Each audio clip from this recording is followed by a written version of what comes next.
Hello student. तो आज हम लोग एक नया सेशन स्टार्ट करेंगे ऑर्गेनिक केमिस्ट्री का। बेसिकली इसमें हम लोग ये 12th का पार्ट है बेसिकली। और आपको जैसा मालूम है कि ऑर्गेनिक केमिस्ट्री पूरी तरह से रिएक्शन से भरी पड़ी है। तो उस रिएक्शन को समझने के लिए जो सबसे बेसिक चैप्टर है वो आज हम लोग स्टार्ट करेंगे आज के टॉपिक में। पर इससे पहले मैं स्टार्ट करूं, मैं आपको बता दूं कि कुछ चीज़ें आप 11th में पढ़ चुके हैं ऑलरेडी, जैसे कि जनरल ऑर्गेनिक केमिस्ट्री जीओसी, जिसमें आपने बहुत सारे इफेक्ट्स के बारे में बात किया और कुछ इंटरमीडिएट्स के बारे में बात किए थे, इसकी स्टेबिलिटी के बारे में बात किया था। उसके बाद आप शायद पढ़े हों आइसोमेरिज्म, स्ट्रक्चरल आइसोमेरिज्म, कुछ लोग स्टीरियो आइसोमेरिज्म भी हो सकता है पढ़ चुके हों। तो उनका यूज़ है अपने पूरे केमिस्ट्री में, उनका यूज़ तो है। पर अभी इस टॉपिक में भी आगे चल के यूज आएगा। लेकिन स्टार्टिंग में अगर जो आपने नहीं भी पढ़ा है जीओसी और रिएक्शन मैकेनिज्म, स्टीरियो आइसोमेरिज्म, तो भी हम लोग डील करेंगे इसको, मैं आपको कराऊंगा। बट यस, सबसे इंपॉर्टेंट टॉपिक है ये। बहुत सारे बच्चे होते हैं जिनको जो ऑर्गेनिक से भागते हैं, जो कहते हैं कि ऑर्गेनिक नहीं समझ में आती है, रटने वाला सब्जेक्ट है, ये वो दुनिया भर का उनके अपने एक्सक्यूज होते हैं। बहुत सारे बच्चे होते हैं जिनको ऑर्गेनिक बहुत अच्छी भी लगती है। ये इसी बात पे डिपेंड करता है कि उनका ये चैप्टर कैसा है, रिएक्शन मैकेनिज्म। जिनका चैप्टर ये, जिन लोगों ने इस पे कमांड बना लिया, आप मान के चलिए उनको केमिस्ट्री से, ऑर्गेनिक केमिस्ट्री से बेसिकली प्यार हो जाता है। यकीन मानिए मेरा। अगर जो आपने, जैसा मैंने कराया एज इट इज, आपने सब कुछ आराम से होले पढ़ लिया सब कुछ, तो यकीन मानिए बड़े आराम से आपको भी ऑर्गेनिक बहुत इजी लगेगी और इजीली आप इसको सारी चीजों को सॉल्व कर पाएंगे। पर उतना पेशेंस रखना पड़ेगा। हाँ, पहली चीज, ये चैप्टर बहुत ही आसान है, और दूसरा बहुत ही इंपॉर्टेंट है। जब मैं इंटरेस्टिंग या इंपॉर्टेंट बोलूं तो आप इसका मतलब ये समझिए, इसमें सीखने के लिए बहुत कुछ है, बहुत कुछ इसमें सीखने के लिए है। तो यस, स्टार्ट करते हैं चैप्टर रिएक्शन मैकेनिज्म। एक बात थोड़ा ध्यान रखिएगा, इस चैप्टर में थोड़ा सा मैं एक ओवरव्यू दे दूं। जैसे कि मान लीजिए आपको एक इंजीनियर बनना है गाड़ी का, कार बनाने का। तो अगर जो आपको सही से हर चीज सही से जाननी है गाड़ी के बारे में, तो आपको उसके पार्ट्स के बारे में जानना पड़ेगा, आप उसके इंजन के बारे में जानना पड़ेगा, आपको उसके बोनेट के बारे में जानना पड़ेगा, उसके बॉडी के बारे में जानना पड़ेगा, उसके पहिया के बारे में जानना पड़ेगा, जितने व्हील्स होती हैं। अगर जो आप सबको एक एक करके सब में प्रॉपर स्टडी कर लें, पूरे इस गाड़ी के जितने भी चीजें उसमें इन्वॉल्व होती हैं, तो हम कह सकते हैं कि शायद अब आप गाड़ी को अच्छे से जान चुके हैं। और उन सब को जब आप असेंबल करेंगे तो एक प्रॉपर गाड़ी दिख जाएगी आपको। लेकिन अगर जो उन सबको अलग अलग रखा जाए तो अब तक वो गाड़ी अभी कंप्लीट नहीं है। तो अगर जो आप सीधे गाड़ी के बारे में जानना चाहते हैं प्रॉपर, बिना कुछ पार्ट्स को जाने, पूरा कंप्लीट नॉलेज नहीं होगा। सिर्फ पार्ट्स को जान लें और उनको असेंबल ना कर पाए तो भी वो नॉलेज नहीं है। तो इस चैप्टर के फर्स्ट पार्ट में हम लोग सीखेंगे उस गाड़ी के एक एक पार्ट के बारे में, और सेकेंड पार्ट में हम लोग जानेंगे कि उन सबको असेंबल कैसे करें और फाइनली वो गाड़ी कैसे स्टार्ट करें। मींस इस चैप्टर में बेसिकली हम लोग जानेंगे कि रिएक्शन होने के लिए किन किन चीजों की जरूरत है, और जिन चीजों की जरूरत है पहले हम उनके बारे में स्टडी करेंगे फर्स्ट हाफ में। सेकेंड हाफ में हम बात करेंगे कि उन सब चीजों को यूज करके जब हम एक ऑर्गेनाइज वे में उनको अरेंज करेंगे तो एक नई चीज मिल के आएगी, जिसको हम लोग बोलेंगे क्या, रिएक्शन। ठीक है बेटा, तो चलिए स्टार्ट करते हैं रिएक्शन मैकेनिज्म। तो एक एक करके आराम से इस टॉपिक को पढ़ते हैं। बहुत ही इजी और बहुत ही बेहतरीन टॉपिक है, ये स्किप नहीं कर सकते आप, एक भी लेक्चर स्किप नहीं करना आपको इसका। चलिए तो मान लेते हैं, चलिए रिएक्शन मैकेनिज्म में लेट्स से रिएक्शन मैकेनिज्म का मतलब आपको समझ में आ ही गया होगा कि रिएक्शन किस तरह से प्रोडक्ट की तरफ जाएगी, रिएक्टेंट से प्रोडक्ट तक की क्या जर्नी होगी, उसी जर्नी को हमें इस टॉपिक में समझना है। तो मान लीजिए, कंसीडर करिए एक ऑर्गेनिक रिएक्शन को कंसीडर करते हैं, किसी एक ऑर्गेनिक रिएक्शन को। लेट्स से ये क्या है अपना, इस तरह से एक ऑर्गेनिक एक केस लेते हैं हम लोग कि A plus B gives, let's say C plus D भी हो सकता है, C भी हो सकता है। तो ये इस साइड, लेफ्ट साइड में जो, इसको क्या हम लोग बोल देते हैं, रिएक्टेंट। क्या बोल देंगे बेटा, ये रिएक्टेंट। और ये जो राइट साइड में बना इसको क्या बोलते हैं हम लोग, बोलो, प्रोडक्ट। ये जो राइट साइड में बना इसको बोलेंगे हम लोग प्रोडक्ट। तो रिएक्टेंट और प्रोडक्ट, रिएक्टेंट क्या होता है? जो आपस में अटैक करता है या फिर कोलाइड करता है, कोलिजन के बाद जो नई चीज बनती है, उसको नई स्पीसीज बनती है, उसको हम लोग क्या नाम देते हैं? प्रोडक्ट। ठीक, तो ये हो गया रिएक्टेंट, ये हो गया प्रोडक्ट। इसमें कई सारे रिएक्टेंट भी हो सकते हैं और कई सारे प्रोडक्ट भी हो सकते हैं और ये रिएक्शन एक स्टेप में प्रोडक्ट का फॉर्मेशन कर दी। ऐसे एक और केस ले लेते हैं, चलिए इस तरह से दूसरा केस ले लीजिए, जिसमें मान लीजिए कि ये इधर से चला, P से चला और हम लोग आए Q तक। और एक तीसरा केस ले लेते हैं ऐसे ही, जिसमें हम लोग R से चले और आए कहां तक बेटा? S तक। ठीक ठीक, तो इस रिएक्शन को इस तरह समझिए। अब जैसे मान लीजिए कि आपने सोचा चलो भाई साहब सर ने कह दिया है कि चैप्टर अच्छा है, इंपॉर्टेंट है, तो चलो एक काम करते हैं, चैप्टर को पढ़ना शुरू करते हैं। और आपने डिसाइड किया कि आपको पढ़ाई करनी है इस चैप्टर की वीडियो लेक्चर से। ठीक, तो आपने सोचा, आप चलिए मैं आपको मानता हूं कि आप अच्छे बच्चे हैं और आपने जो सोचा आपने वही किया। आपने फोन उठाया, यूट्यूब खोला और सीधे लेक्चर पे आ गए और आप पढ़ना शुरू कर दिया। मींस आप सीधे आपने यूट्यूब खोला और सीधे पहुंच गए लेक्चर पे, यानी आपने एक स्टेप में आप सीधे पहुंच गए। लेकिन मान लीजिए आपका कोई दोस्त है, उसने यूट्यूब खोला, फिर यूट्यूब के बहाने पहले वो क्या किया, एक कोई वीडियो देखा, कोई और वीडियो देखा, यहां से आया वो एक नई वीडियो देखा, उसके बाद वो लेक्चर तक पहुंचता है। अब क्या देखता है क्या नहीं वो हमारा कंसर्न नहीं होना चाहिए, लेकिन हो सकता है वो एक बीच में कहीं हॉल्ट लिया और फिर यहां तक आया।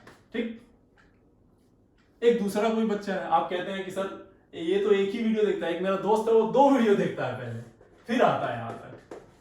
एक यहाँ पे देखा उसने, फिर एक और वीडियो देखा, उसके बाद सर आपके लेक्चर तक पहुंचा। मीन्स वो आपके लेक्चर के बहाने कुछ और भी काम करता है। चलिए भाई ठीक है, मान लेते हैं। तो ये इस तरह से।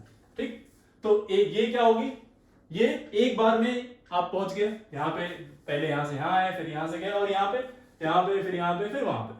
तो चलो पहले हम इसके बारे में बात करते हैं। ठीक, तो इसके बारे में कुछ पॉइंट लिखते रहेंगे हम लोग। रिएक्शन के बारे में कुछ पॉइंट बोलता रहूंगा, आप इसको नोट करते रहिएगा प्रॉपर तरीके से। सी, इस रिएक्शन में क्या हुआ बेसिकली कि ए और बी रिएक्ट किए और प्रोडक्ट का फॉर्मेशन कर दिया, और ये रिएक्शन सिंगल स्टेप में हुई है। सबसे पहली बात ये क्या है, one step process, single step reaction.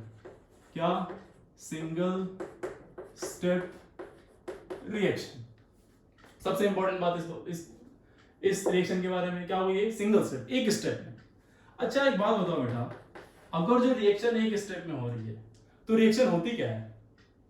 Reaction कहते किसे हैं? तो आपने पढ़ा होगा कि रिएक्शन उसे कहते हैं जिसमें क्या होता है, ओल्ड बॉन्ड ब्रेक होते हैं और नए बॉन्ड का क्या होता है, फॉर्मेशन। यानी कि ये ए और बी के बॉन्ड टूटे होंगे, ए और बी में कुछ बॉन्ड टूटे होंगे और कुछ नए बॉन्ड बने होंगे, तो उसको हम लोगों ने क्या बोल दिया होगा, सी। यही प्रोडक्ट बन गया होगा। अब देखो, जब बॉन्ड टूटा, बॉन्ड टूटने का जो प्रोसेस है, बॉन्ड टूटना और बॉन्ड बनना, तब तो ये सी बनेगा। यानी 2 चीजें हुई हैं, बॉन्ड का टूटना और बॉन्ड का बनना। तो बॉन्ड का टूटना और बॉन्ड का बनना एक ही बार में अगर रिएक्शन पहुंच जा रही है यहां तक, तो इसका मतलब ये रिएक्शन जो है वन स्टेप में हुई है। इसका मतलब क्या कि formation of bond formation and bond breaking दोनों एक साथ हुए हैं। सोचिए, बॉन्ड का टूटना और बॉन्ड का बनना दोनों एक इस बार में हुआ, यानी कि क्या बोलेंगे इसको, bond breaking and bond formation simultaneous phenomena है, साइमल्टेनियसली हुआ है। ठीक है, बॉन्ड का टूटना और बॉन्ड का बनना दोनों क्या है, एक साइमल्टेनियस फिनोमेना है। ठीक, अच्छा अब देखो जरा, रिएक्टेंट कहां गया बेटा, प्रोडक्ट में। रिएक्टेंट जब प्रोडक्ट में जाएगा तो एक समय ऐसा हो रहा होगा जब पुराना बॉन्ड टूट रहा होगा और नया बॉन्ड क्या हो रहा होगा, बन रहा होगा।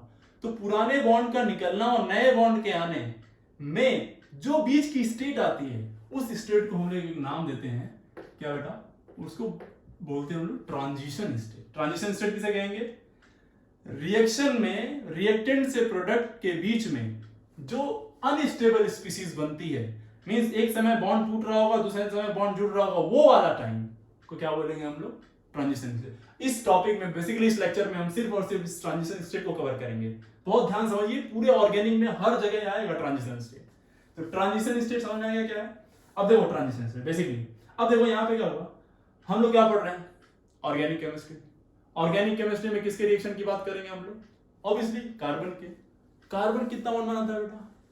तो आप कहेंगे 4 बॉन्ड बनाता है। अच्छा, वो चाहे रिएक्टेंट में होगा तो भी 4 बनाएगा, प्रोडक्ट में होगा तो भी 4 बॉन्ड बनाएगा। अच्छा, लेकिन साहब जब यहां पे हुआ वो, मान लो कोई रिएक्शन में बॉन्ड टूटा है और नया बॉन्ड बना है, तो मैंने इस प्रोसेस में क्या होगा कि एक बार ऐसा नहीं हो रहा है कि पहले बॉन्ड टूटा फिर दूसरा आके बॉन्ड बना, नहीं, मैं क्या बोल रहा हूं कि एक ही स्टेप प्रोसेस है ना ये। तो बॉन्ड का बनना और बॉन्ड का निकलना दोनों एक साथ हो रहा है। तो बीच में एक ऐसा जगह आएगा जहां पे एक जा रहा होगा दूसरा आ रहा होगा, मतलब ये दो बॉन्ड हो जाएंगे। कार्बन के पास 4 बॉन्ड थे, 3 बॉन्ड तो रहेंगे ही रहेंगे, एक जो निकला और एक जो आ रहा है, ये दोनों एक साथ मिलेंगे एक टाइम पे। इसका मतलब कार्बन ने कितना बॉन्ड बनाया उस ट्रांजिशन स्टेट के केस में? हैं बताइए कितना बॉन्ड बनाया? 5, है ना? तो आप सोचेंगे सर 5 बॉन्ड तो बनाता ही नहीं है वो। चलिए इसके बारे में हम बात करेंगे। यानी यहां पे कार्बन कैसा मिलेगा? Pentavalent carbon transition state. Transition state में कार्बन कितने बॉन्ड बनाया बेटा? 5। पेंटावेलेंट कार्बन ट्रांजिशन स्टेट, ये बहुत ज्यादा इंपॉर्टेंट टॉपिक है, इसको बहुत ध्यान रखना पड़ेगा आपको। That carbon is what? Pentavalent, 5 bond. कुछ एंटी बॉन्डिंग ऑर्बिटल का कॉन्सेप्ट है यहाँ पे, हम लोग दोबारा जब इसके ऊपर बात करेंगे तो डिस्कस करेंगे इसके ऊपर, ठीक है?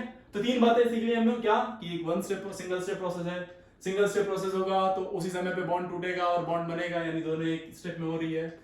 अगर तो यहाँ पे एक इन्वॉल्व होगी स्टेट जिसको बोलेंगे हम लोग क्या? Transition state. और वो ट्रांजिशन स्टेट कैसी होगी? पेंटावेलेंट कार्बन वाली, ठीक? चलो अब वही बात आ जाते हैं आपके दोस्त पे कि उसने क्या किया, चला बीच में एक वीडियो देखा फिर वहां तक आया। यानी एक रिएक्शन है ऐसी जिसमें एक बार कुछ बना, बीच में कुछ प्रोसेस यहां तक आने से पहले बीच में कुछ बना और फिर वहां से वो वहां तक गया, ठीक है? तो जब बीच में सबसे पहले पॉइंट क्या बोलेंगे इसमें? It is what? 2 step process. 2 step process, ये 2 स्टेप प्रोसेस होगी नहीं? बोलो 2 स्टेप प्रोसेस, पहली बात। दूसरी बात, हम अब क्या ये कह सकते हैं कि एक बार में बॉन्ड टूटा होगा और दूसरी बार में बॉन्ड बना होगा? सोच के देखो, मैं ये नहीं कह रहा हूं कि यहीं पे टूटा होगा और यहीं पे बना होगा। हो सकता है यहां पे बना हो फिर यहां टूटा हो, या हो सकता है यहां पहले टूटा हो यहां बना हो। मोस्ट ऑफ द केसेस में पहले टूटता है फिर बनता है, बट हमेशा नहीं, इस बात को ध्यान रखिएगा। तो क्या ये बोल सकते हैं 2 स्टेप प्रोसेस में एक बार बॉन्ड टूटा और दूसरी बार बॉन्ड बना है, इसीलिए ये 2 स्टेप हो गई। जब एक बार बॉन्ड टूटेगा तो एक नई चीज बनेगी, और इसी ये एक तरह से एक अनस्टेबल स्पीसीज बनती है। इसको हम लोग क्या बोलेंगे? अनस्टेबल। लेकिन अनस्टेबल तो है, लेकिन इसका नाम बेसिकली हम लोग बोलते हैं कि इट इज इंटरमीडिएट। ये क्या बोलते हैं बेटा? इंटरमीडिएट। इंटरमीडिएट का मतलब प्रोडक्ट और रिएक्टेंट के बीच में जो चीज स्पीसीज बनी है, we call it what? Intermediate. Intermediate is unstable, is very less stable. ये बहुत देर तक नहीं रुकता है, तुरंत कन्वर्ट हो जाता है किसमें? प्रोडक्ट में। तो हमें रिएक्टेंट से प्रोडक्ट तक जाना है और बीच में एक स्टेप आ गई जिसको हम लोगों ने क्या नाम दिया? बोलो, इंटरमीडिएट। और यहां पे क्या हो रही है? एक बार में बॉन्ड का टूट रहा है और दूसरी बार में क्या हो रहा है? बॉन्ड बन रहा है। अब क्या मैं ये कह सकता हूं कि जब यहां से यहां बॉन्ड तोड़ा, बॉन्ड तोड़ने के लिए भी कुछ एनर्जी चाहिए होगी, उस समय पे एक स्टेट आई, क्या हम इसको बोल सकते हैं कि ये ट्रांजिशन, ये भी एक ट्रांजिशन स्टेट है? एक ट्रांजिशन तो हुआ ना, यहां से यहां गया तो एक ट्रांजिशन ही तो है ये, है? और एक बार फिर ये इंटरमीडिएट कहां गया? प्रोडक्ट में। तो एक ट्रांजिशन यहां भी हुआ। तो क्या हम यहां बोल सकते हैं कि 2 तरह की ट्रांजिशन स्टेट इन्वॉल्व होंगी? Transition state 1 and transition state 2। सोच के देखो, हाँ है कि नहीं? तो ये बात समझ के रखिएगा कि यहां पे ट्रांजिशन स्टेट कितनी है? 2। प्रोसेस कितनी बार में हुई है? 2 बार में। यानी क्या ये सिंगल स्टेप प्रोसेस है? नहीं। क्या एक ही बार में बॉन्ड का टूटना और बनना हो रहा है? नहीं। कितनी बार में हो रहा है? 2 बार में। बाकी ये क्या है, इसके बारे में बहुत डिटेल स्टडी हम कभी और करेंगे।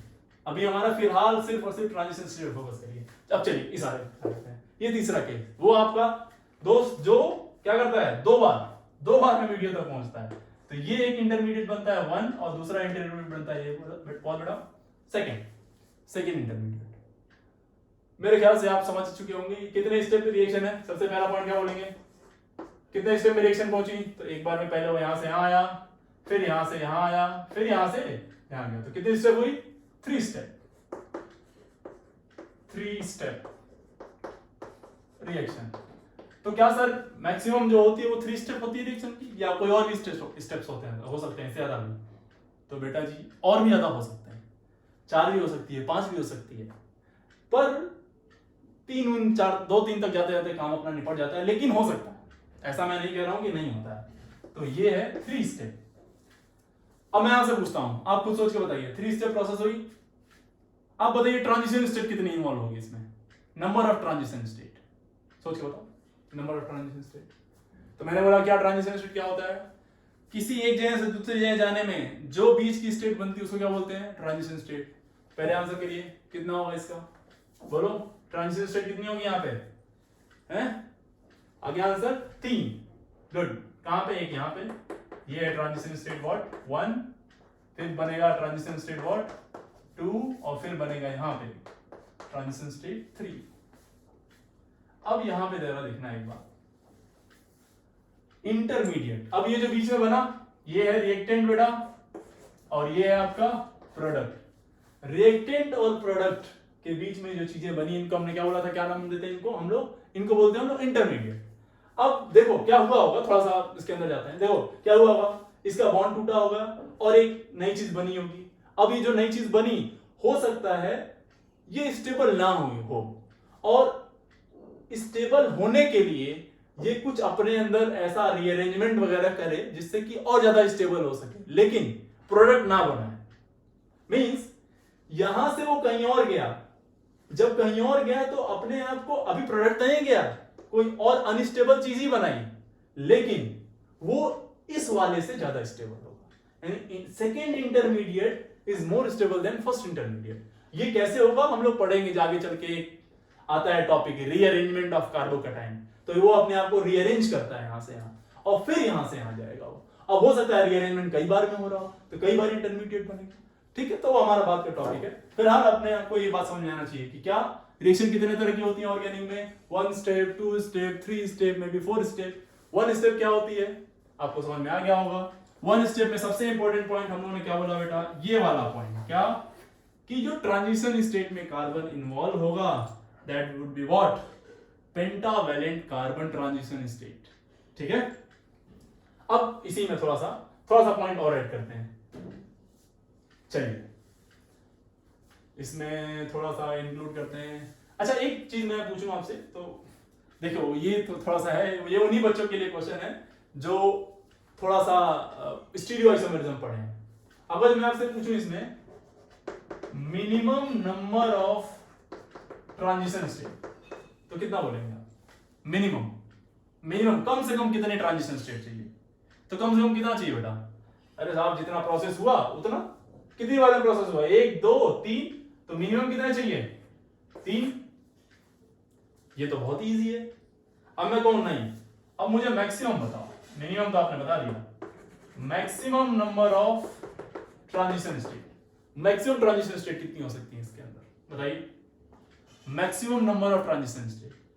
तो मैक्सिमम सोच लीजिए पहले, मैक्सिमम होगी बेटा यहां पे 6,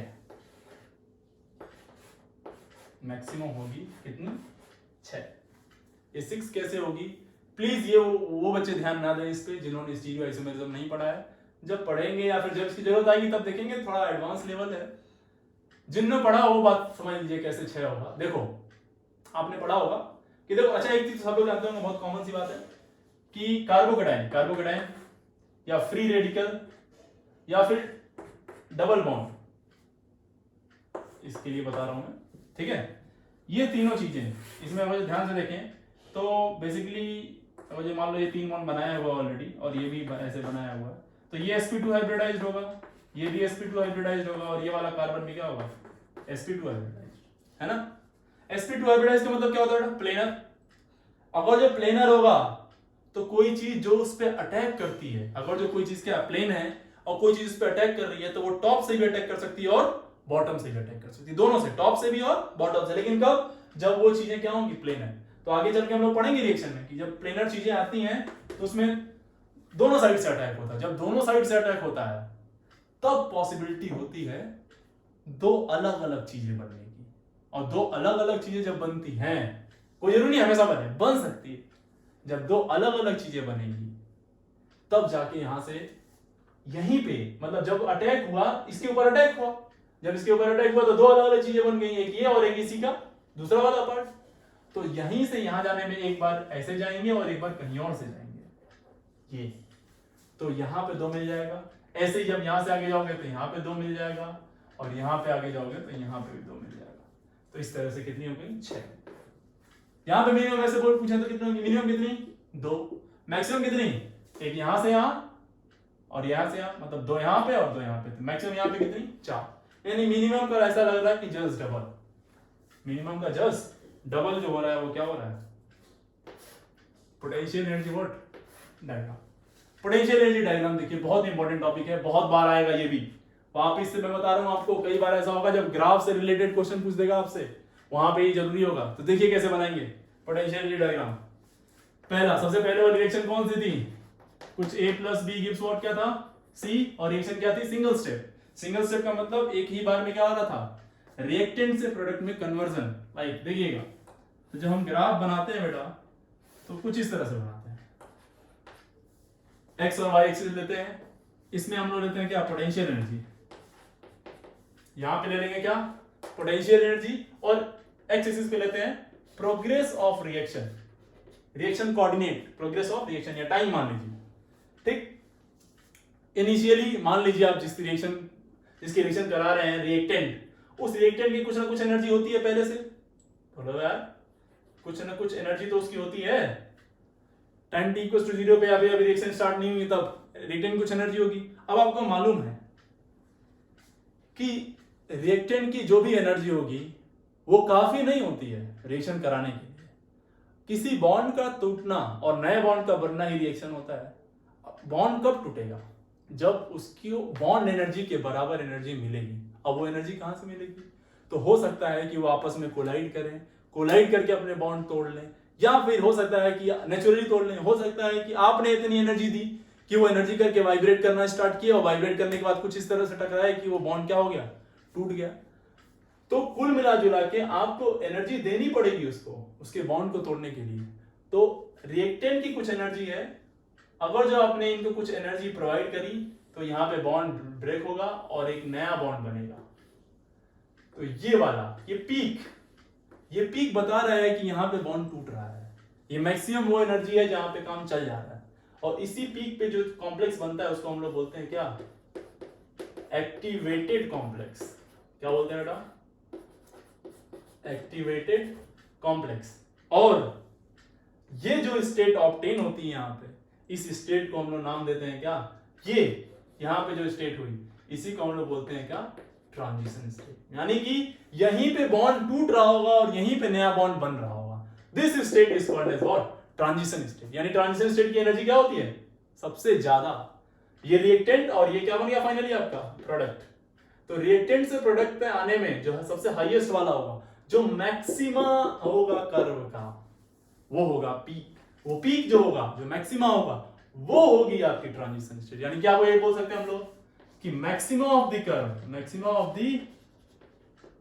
curve will be what? Maxima of the curve will be what? Transition state. Maxima of the curve is what? Transition state. यानी जो पीक होगा वही क्या होगा? अपना ट्रांजिशन स्टेट। अब यहां से यहां तक जाने के लिए जो एनर्जी जरूरत पड़ती है उसको हम लोग बोलते हैं एक्टिवेशन एनर्जी। हमारा कंसर्न नहीं है यहाँ पे पढ़ने का, या फिजिकल केमिस्ट्री में पढ़ेंगे जब आपको पढ़ाया जाएगा।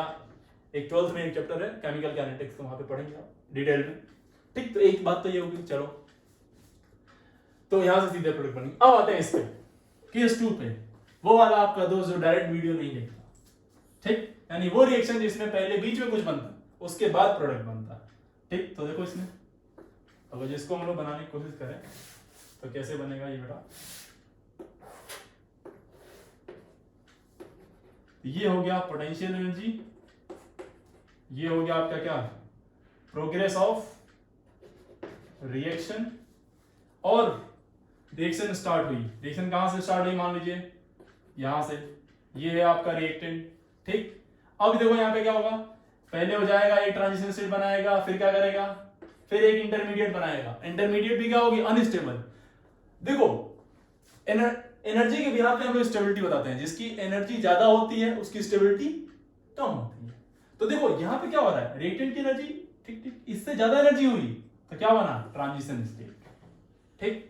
थोड़ी सी एनर्जी कम हुई तो एक स्टेबल सी चीज, हल्की सी स्टेबल सी चीज बनी, जिसको नाम हमने क्या दिया, इंटरमीडिएट। फिर से क्या हुआ, फिर वो इंटरमीडिएट कन्वर्ट हुआ कहां पे, क्यू में गया, तो फिर से क्या हुआ होगा, फिर से ट्रांजिशन स्टेट आई होगी, तो ये यहां पे आ गया।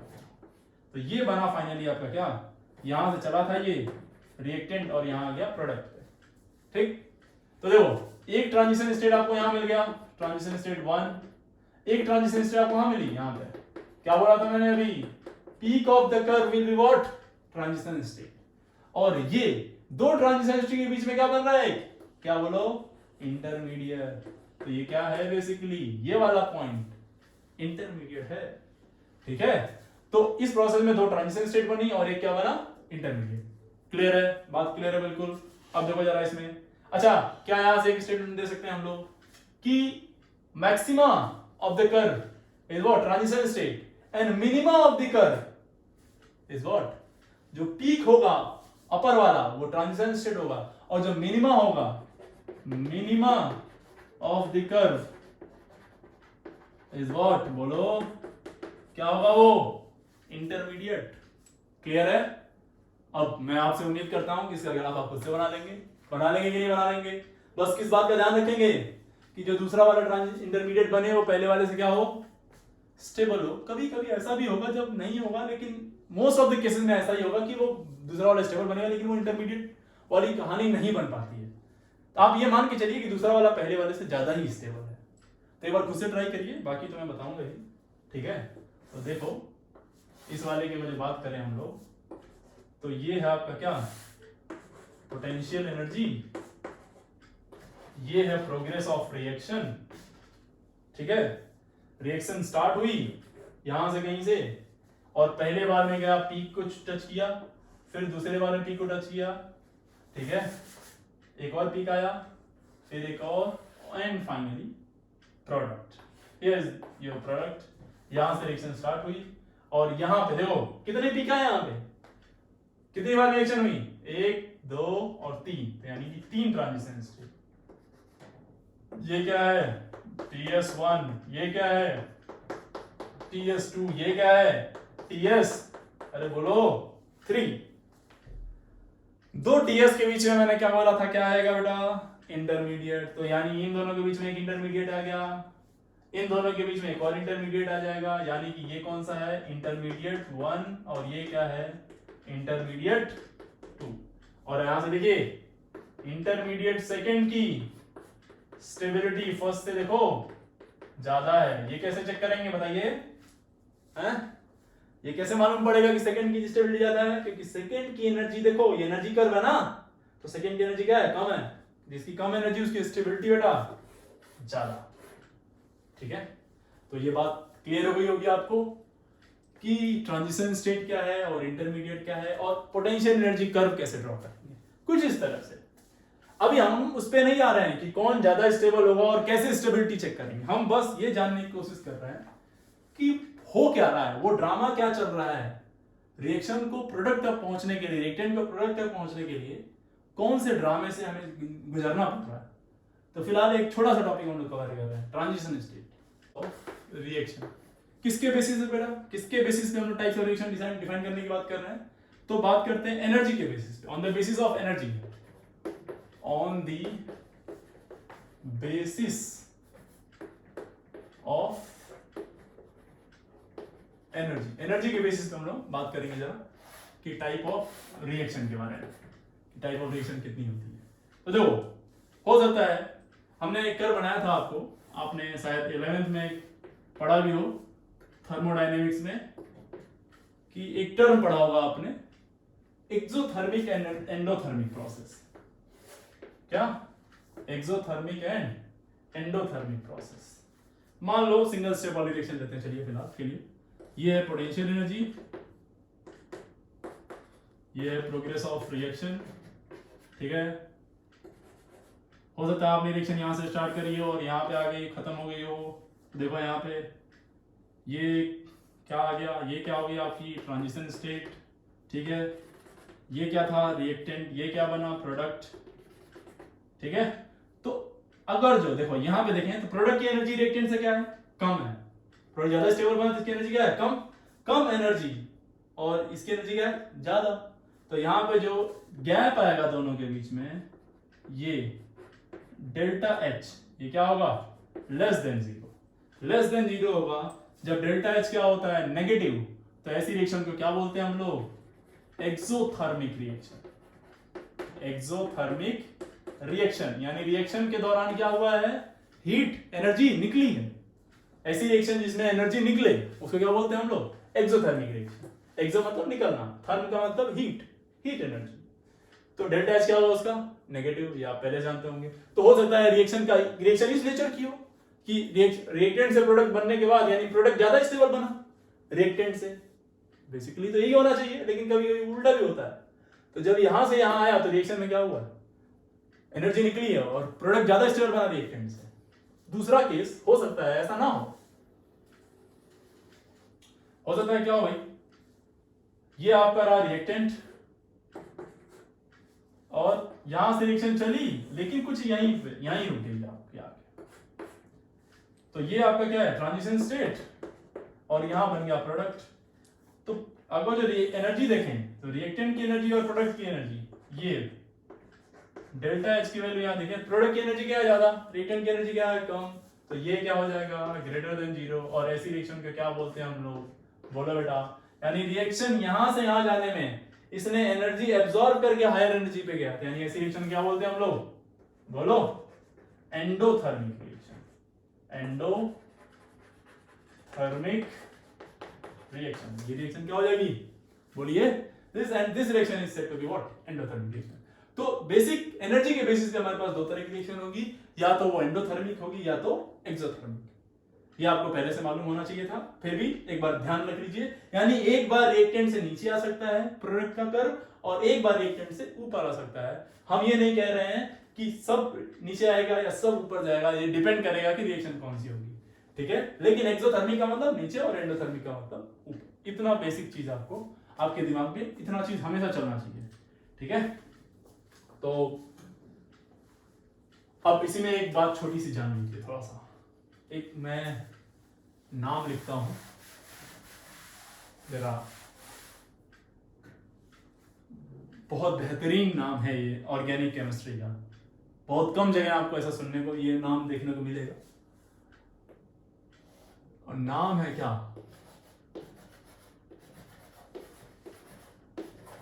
हैमंड्स पोस्टुलेट। हैमंड्स पोस्टुलेट्स। एक साहब थे, हैमंड साहब, उन्होंने कुछ अपनी थ्योरी दी थी, कुछ फिलॉसफी दी थी रिएक्शन के बारे में। देखो बेटा, एक बात है, जब हम रिएक्शन कराते हैं और रिएक्टेंट से प्रोडक्ट की तरफ बढ़ते हैं, तो ये एक्सपेरिमेंटली पॉसिबल नहीं होता है कि हर एक रिएक्शन के ट्रांजिशन स्टेट को हम लोग जज कर पाए, मालूम कर पाए। ये कोई जरूरी नहीं है कि हमेशा एक्सपेरिमेंटली ये उसको हम पकड़ पाए कि एग्जैक्टली कैसा बना। जैसे हम लोग बोल रहे थे ना, पेंटावेलेंट कार्बन ट्रांजिशन स्टेट बन रही है, कोई जरूरी नहीं है कि आप हमेशा वो पकड़ पाए। जब आप वो नहीं पकड़ पाएंगे, ओके, तो इसको कुछ एक एग्जांपल से समझते हैं हम लोग। जैसे कि मान लीजिए कि आप लोग हैं, आप हैं और आपके दो दोस्त और हैं, आप हैं और आपके दो दोस्त और हैं, ठीक है। तो आपके दो दोस्त, मान लीजिए आप घर से निकले कोचिंग पढ़ने के लिए, एक दोस्त आपका बहुत क्लोज है और एक दोस्त थोड़ा कम क्लोज है, मतलब कि बस हाई हेलो देखने में हो जाता है, लेकिन एक एकदम जिगरी यार है, आपके साथ आता है जाता है, हर समय हर काम आप एक ही साथ करना पसंद करते हैं, मतलब ओके। तो तो देखिए इसमें हर काम मतलब ठीक है, ओके। तो क्या हो गया तो बेसिकली इसमें क्या करेंगे हम लोग, वो आपका दोस्त मान लीजिए कि आपकी तलाश है आपके घर वालों को, ठीक है, आपके घर वालों को आपकी तलाश है, आप उनको नहीं मालूम चल पा रहा है कि आप कहाँ हैं, तो वो किसको पहले पकड़ेंगे? आपका वो वाला दोस्त जो आपके उस वाले दोस्त को जो आपका बहुत दूर का है, या वो वाला जो बहुत पास का है, जो बहुत ज्यादा साथ में रहता है आपके? किसको फोन करेंगे वो, या किसको पकड़ेंगे पहले जाके? बोलो। ऑब्वियसली सबसे पास वाले को, सबसे दूर वाले को तो बाद में करेंगे। क्यों ऐसा कर रहे हैं? क्योंकि उनको ऐसा मालूम है कि तुम वहीं कहीं होगे, उसी के इर्द गिर्द में कहीं होगे, उसी के जैसा हरकत कर रहे होगे, यही ना? बस वही ये हेमंत साहब ने बोला कि बोला साहब कुछ नहीं, देखो ये ट्रांजिशन स्टेट के बारे में उन्होंने आइडिया दिया। सबसे पहली बात ये जान लो हेमंत ने किसके बारे में बोला। तो हेमंत साहब ने क्या बोला? ट्रांजिशन स्टेट के बारे में इन्होंने आइडिया दिया। और क्या बोला सुनो ध्यान से, ट्रांजिशन स्टेट को कैसे गेस करेंगे, ट्रांजिशन स्टेट को कैसे गेस करेंगे उसके बारे में एक आइडिया दिया इन्होंने। तो देखो इन्होंने बोला कि देखो साहब, ट्रांजिशन स्टेट रिएक्टेंट के साथ, रिएक्टेंट भी है ट्रांजिशन के साथ, और क्या है, प्रोडक्ट भी है। यहां भी क्या है, रिएक्टेंट भी है और प्रोडक्ट भी है। तो ट्रांजिशन स्टेट जो है वो इन दोनों का दोस्त है, इसका भी है, इसका भी है और इसका भी है। लेकिन ये ट्रांजिशन स्टेट किसकी तरह प्रॉपर्टी शो करेगा ज्यादा? ये उसकी तरह प्रॉपर्टी शो करेगा जो इसका ज्यादा अच्छा दोस्त होगा, यानी कि जो इसके ज्यादा करीब होगा। किस फॉर्मेट में? एनर्जी के फॉर्मेट में। किस फॉर्मेट में बेटा? एनर्जी के फॉर्मेट। तो एनर्जी के फॉर्म में अगर जो इसका दोस्त जो सबसे क्लोज होगा वो उसी की तरह प्रॉपर्टी क्या करेगा, शो करेगा। यानी किसकी तरह प्रॉपर्टी शो करेगा? अगर जो मैं एक्सोथर्मिक रिएक्शन की बात करूं, यानी कि मैं क्या बोल सकता हूं एक स्टेटमेंट कि the transition state of the reaction resembles, लिख लीजिएगा इस पॉइंट को, the transition state of the reaction resembles either with the reactant or with the product। क्या बोलेंगे हम लोग, स्टेटमेंट क्या बोलेंगे यहाँ पे? एक क्या स्टेटमेंट है यहाँ पे, बोलो। the property of transition state resembles either the reactant or product whichever is close in energy, whichever is what, close in energy, उसके साथ प्रॉपर्टी शो करेगा जो उसके ज्यादा करीब होगा। ये ज्यादा करीब होगा कि ये ज्यादा करीब होगा, ट्रांजिशन स्टेट उस टाइप का होगा। मतलब अगर जो इस रिएक्शन की बात करें तो इस रिएक्शन के लिए क्या बोलेंगे? Property of transition state is very similar to the property of what, reactant. क्यों? क्योंकि एनर्जी क्या है इसके पास में, इस पॉइंट को लिख लीजिएगा। यहां पे क्या बोलेंगे, किसके पास में, प्रोडक्ट के पास में, क्या बोलेंगे? Property of the transition state is similar to the property of, close to the property of, और ट्रांजिशन स्टेट रिफ्लेक्ट्स और resembles with the what, product. ठीक? तो कई बार ऐसा होगा जब हम लोग कहां से बात करेंगे इस ट्रांजिशन स्टेट के बारे में, प्रोडक्ट को देख के। कई बार ऐसा होगा रिएक्टेंट को देख के बात करेंगे। तो एक्सोथर्मिक के केस में रिएक्टेंट के जैसा होगा, एंडोथर्मिक के केस में कैसा होगा, ये प्रोडक्ट के जैसा। ठीक है? तो इस बात को जो मैंने स्टेटमेंट रिपीट किया था उसको आप अपनी कॉपी में लिख लीजिएगा। यहां लिख लीजिएगा transition state resembles the property with reactant। इस एंडोथर्मिक के केस में वो किसके साथ करेगा, बोलो, प्रोडक्ट के साथ। तो ये सारी बातें आप ध्यान में रखें। हेमंत साहब का ये सबसे इंपॉर्टेंट पॉइंट था।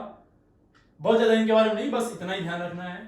तो आज का ये टॉपिक बेसिकली था ट्रांजिशन स्टेट के बारे में। उम्मीद करता हूं कि आपको ये पूरा कवर हो चुका होगा। अगर जो नहीं समझ में आया फिर भी आप कांटेक्ट कर सकते हैं।